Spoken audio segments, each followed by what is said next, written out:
orang tua yang hari ini tidak punya kesanggupan lagi menghadapi anaknya. Banyak guru yang tidak punya kesanggupan untuk menghadapi murid-muridnya. Kenapa? Dia keras dikit nanti dikriminalisasi. Program pendidikan di barak militer bagi anak yang terlibat geng motor, tawuran hingga mengarah ke tindak kriminal di Jawa Barat mulai diberlakukan besok. Sejumlah daerah di Jawa Barat siap menjalankan program yang digagas Gubernur Jawa Barat Deddy Mulyadi. Deddy mengklaim program ini didukung rakyat Jawa Barat. Dan tidak ada pelatihan militer. Jadi masuk barak militer bukan latihan perang-perangan, bukan. Membantu membangun kesehatan pikiran, kesehatan mental, dan kesehatan raga mereka agar mereka menjadi anak-anak yang bugar. Siapa sih yang paling mendukung terhadap kebijakan saya? Rakyat Jawa Barat. Siapa yang menentang? Para elit. Nah pertanyaannya, elit-elit ini ngurusin nggak anak-anak yang tawuran tiap hari? Kita kan sudah ada MOU dengan Mabes TNI Angkatan Darat. Kita juga kan memiliki kesamaan visi dan misi dengan Polda, dengan Kodam. Para bupati wali kota memiliki sinergi dengan Kapolres dan Dandim. Dan batalion-batalion di setiap daerah. Nggak ada problem. Komisioner Komisi Perlindungan Anak Indonesia yang pernah melakukan hal serupa mengimbau Deddy Mulyadi perlu memperhatikan kesiapan keluarga saat anak dikembalikan usai mengikuti pendidikan karakter di barak militer. Selain itu, hak anak juga wajib dipenuhi.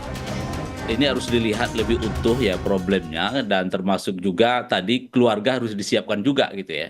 Jangan sampai katakan 6 bulan atau setahun dia direhab gitu ya, dilakukan berbagai macam pendekatan, dan ini betul pernah dilakukan oleh KPAI beberapa tahun yang lalu ya, kerjasama dengan TNI juga gitu ya, terkait anak-anak yang memerlukan perlindungan khusus, tapi di keluarga ini karena kita tidak siapkan maka dia kembali pada lingkungan semula gitu. Salah satu prinsip pelindungan anak itu kan mendengarkan pendapat anak juga gitu ya. Nggak boleh kita paksakan juga gitu ya terkait situasi yang dia alami gitu ya.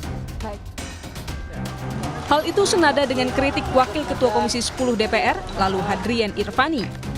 Lalu menjelaskan perlu dikoordinasikan dengan semua pihak dan kajian lebih dalam agar mereka yang selesai menjalani pendidikan di barak militer tidak kembali membuat masalah. Untuk berkoordinasi dengan Kementerian Pendidikan Dasar dan Menengah. Karena walaupun SMA merupakan binaan dari pemerintah provinsi, tapi kita jangan lupa BOS itu dianggarkan dari APBN. Kalau ternyata di Jawa Barat sudah tidak mampu memaksimalkan guru BK, guru BP sehingga kemudian membutuhkan tentara, membutuhkan TNI untuk melakukan itu, sah-sah saja. Selama semua harus melalui kajian, didiskusikan dengan baik agar nanti outputnya jelas. Jangan sampai nanti keluar dari barak 6 bulan kembali lagi seperti itu.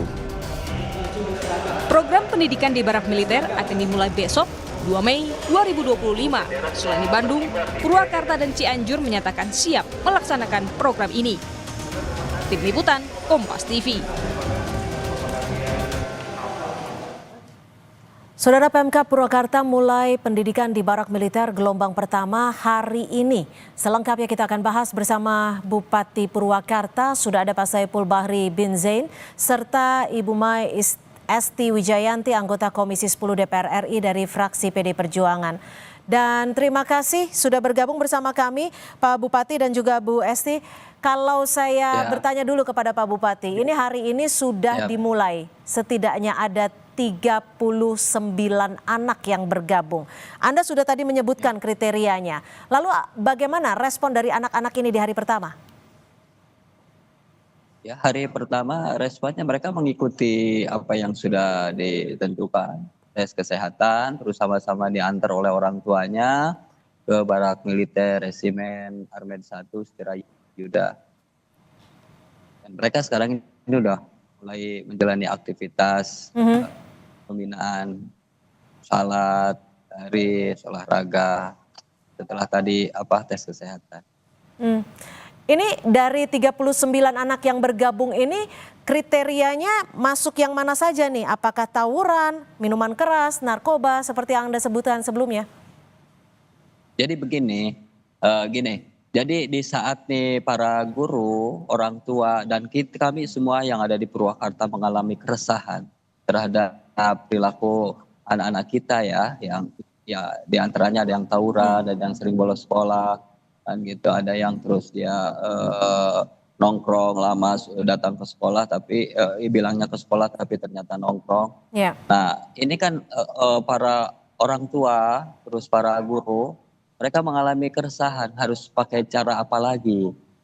Nah, di saat termasuk kami juga mengalami itu, Pak Gubernur Jawa Barat itu mengatakan kalau memang orang tuanya sudah tidak mampu lagi, sudah untuk mengatasi mereka ya titipkan saja ke barak militer. Nah, ketika Pak Gubernur menyampaikan itu, nah kami merasa lega, jadi ada jalan keluar. Sehingga kemudian kami umumkan pada orang tua yang merasa sudah tidak mampu mengurus anaknya, terus mau dititipkan, silahkan daftarkan. Dan mereka 39 ini dengan sukarela orang tua itu menitipkan. Oke. Dan saya bilang itu akan dititipkan di barak militer dan mereka menitipkan semuanya. Oke, saya ke Bu Mai dari Komisi 10 DPR RI. Bu Mai, ini soal pendidikan anak yang akan dilangsungkan atau sudah mulai berlangsung di barak militer ini, apakah sudah pernah dibahas di Komisi 10? Ya, terkait dengan ide dan gagasan Pak Gubernur Jawa Barat ini sama sekali memang belum kita bahas di Komisi 10 karena ide ini kan baru saja disampaikan dan kami belum melakukan pemanggilan ataupun undangan kepada yang terhormat Bapak Deddy Mulyadi maupun belum ada pembahasan dengan Dikdasmen. Tetapi pada prinsipnya saya jujur Pak Widadi sebagai Pak Bupati tadi menyampaikan, Bupati Purwakarta menyampaikan, mengapa ya saya rasanya mau menangis begitu. Dari awal ini seolah-olah anak-anak ini sudah mendapat diskriminasi. Dia mempunyai hak-hak yang harus kita berikan kepada mereka. Dia juga dilindungi dengan hak-hak perlindungan anak.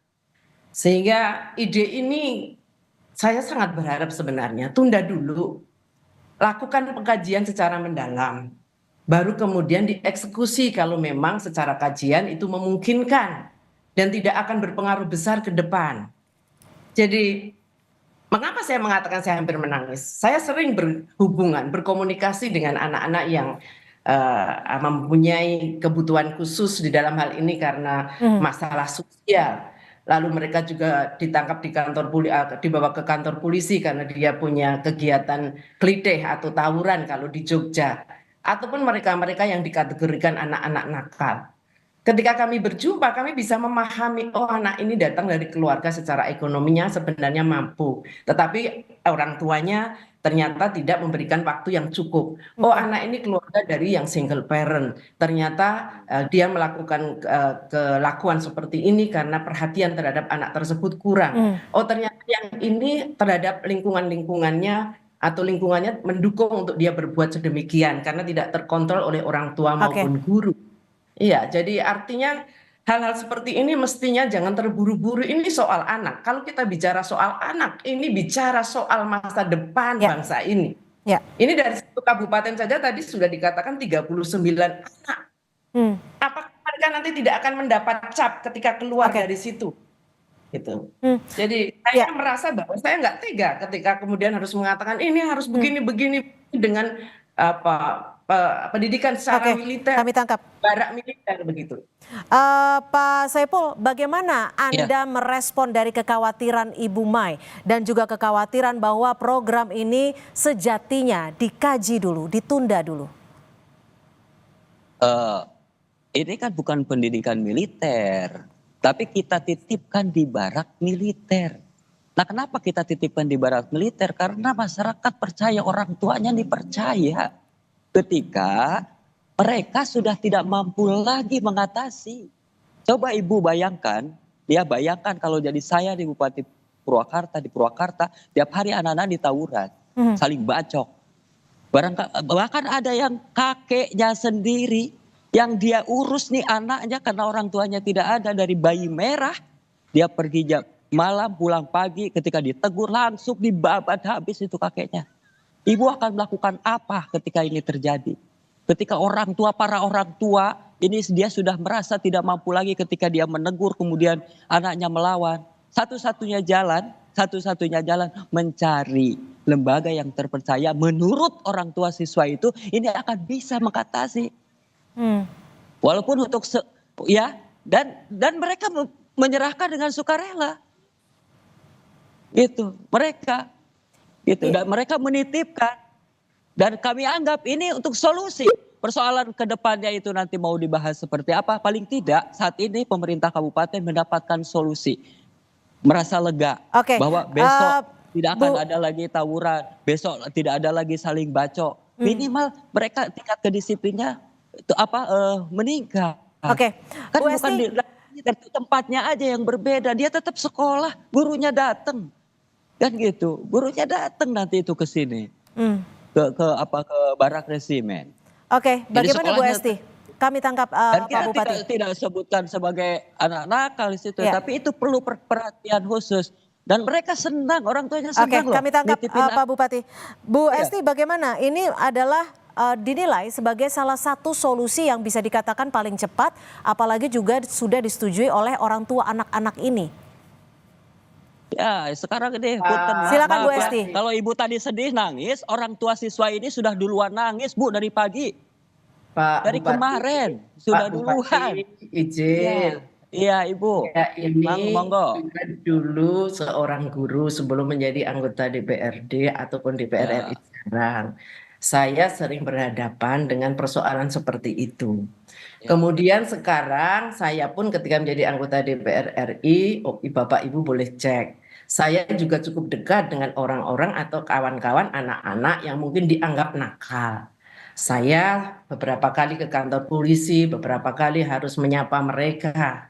Nah, pertanyaan saya, apakah orang tua paham akibat secara psikologis terhadap anak-anaknya yang dititipkan di dalam pendidikan yang berada di barak militer?